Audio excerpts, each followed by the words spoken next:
या राज्यात स्थिती समाधानी राहिली पाहिजे. हे पण सैनच्या चेअरने साकडं घातलं आहे. शेतकरी प्रचंड अडचणीत त्याबाबतही साकडं घातलं आहे आणि नवीन वर्षाचं दर्शन घेतलं आहे. नवीन वर्ष नाही आहे पण म्हणायचं आता इंग्रजी काळातलं नवीन वर्ष दोन गफलती आहे. मराठा आरक्षणाचं आता काय होईल किंवा पुन्हा करावं लागेल काय होईल वाटत नाही.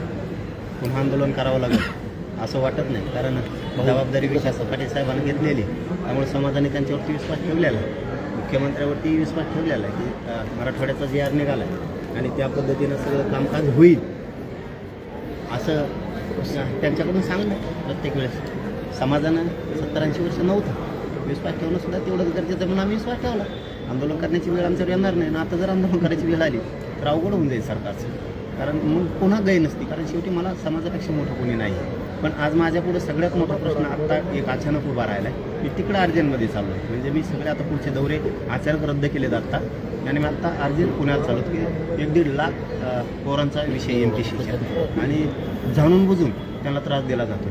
त्यांची काही चूक नसताना बघा MPC UPC सारखे शिक्षण हे सोपे नाहीत पत्रकार बांधवांना.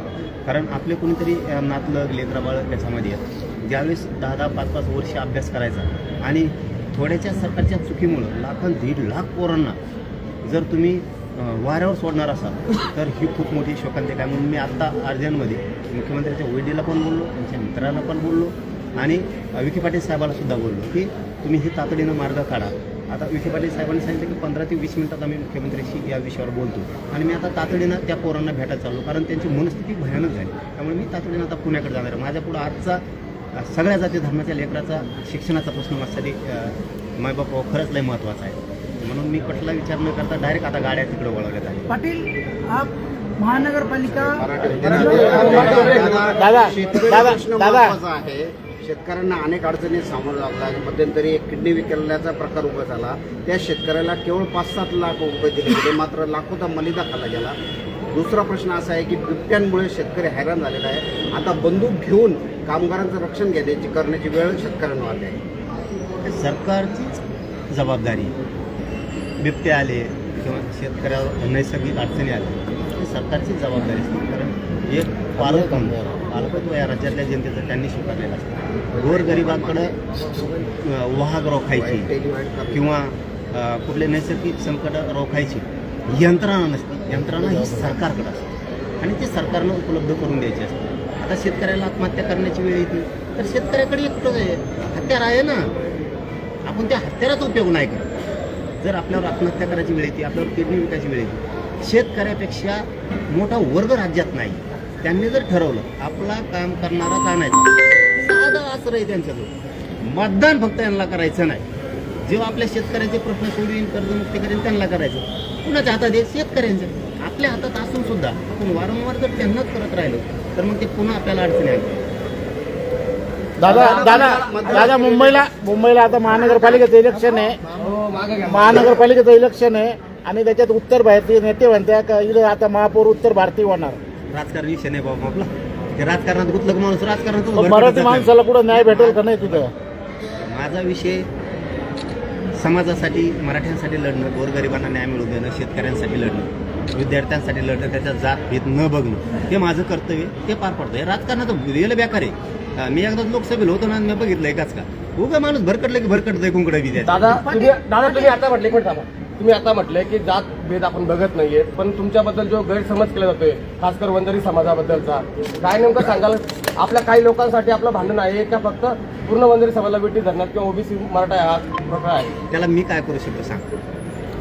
मी वंजाऱ्याला दुखावलेलं दाखवा, माळ्याला, तिली, सुतार, लोहार, कुंभार, दलित, मुस्लिम, ख्रिश्चन, जैन, मारोडी मला दाखवा. मी नेते सोडत नाही. मग तुम्ही नेत्याला जर जात म्हणत असताना तर ती माही चूक नाही. नेते तुमचे सुद्धा नाहीत. ओबीसीचं तर कोणतं ओबीसीच्या नेत्याने कल्याण होऊ दिलं मग. आणि मी जातीवादी असतो तर महादेव मुंडे प्रकरणात पडलोच नसतो. त्या गीतेच्या प्रकरणात मी पडलोच नसतो. संपदा मुंडेच्या प्रकरणात मी पडलोच नसतो. आणि हे फक्त मीडियात दिसलेले तुम्हाला 3-4 नाव आहेत. दिवसातून 4 तरी वंजारी समाजाचे कामं मला करायला लागतात बीडमधले. 4 तरी दिवसातून म्हणतो तुम्हाला मी. इतक्या अडचणी आहेत. सोडवतो मी. अंतरवाली त्या दारात आलेल्या माणसाला मी कोणत्या जातीत असला तर मोकळं वापस पाठवत नाही, प्रयत्न करतो.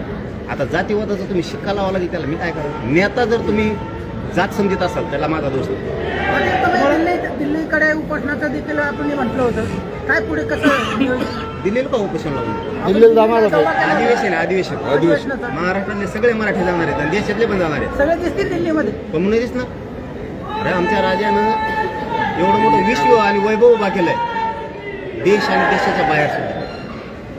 त्या राजांचे कुठं कुठं ध्वज फडकवले आम्ही बघणार नाही तर कोण बघणार. अरे एक दिवस आपल्या बापासाठी राजासाठी देऊ शकत नाही ते आपण. चलो धन्यवाद. आता रोहित पवारांनी एक व्हिडिओ जो आहे तो व्हायरल केला आहे, त्याच्यामध्ये छत्रपती शिवाजी महाराजांच्या जो पॅड होता शिक्षणाचा स्टिकर होता त्याच्यावर राम शिंदेचं स्टिकर लावण्यात गेलं. ते मी नाही बघितलं. बघायचं आधीच बोलू नाही माणसानं बघितलं नाही. मी बघितल्यावर त्याच्यावर प्रतिक्रिया देईल. बघायच्या आधी मग तुम्ही विचारतात मग मला नाही रात सुंभार मग मी भारत क्रांती मिशन नेमकं काय? पुढे भारत जे आपले आता लोक बिल्लावर हिंडतात म्हणजे काय भारत क्रांती मिशन? ओके, चलो धन्यवाद.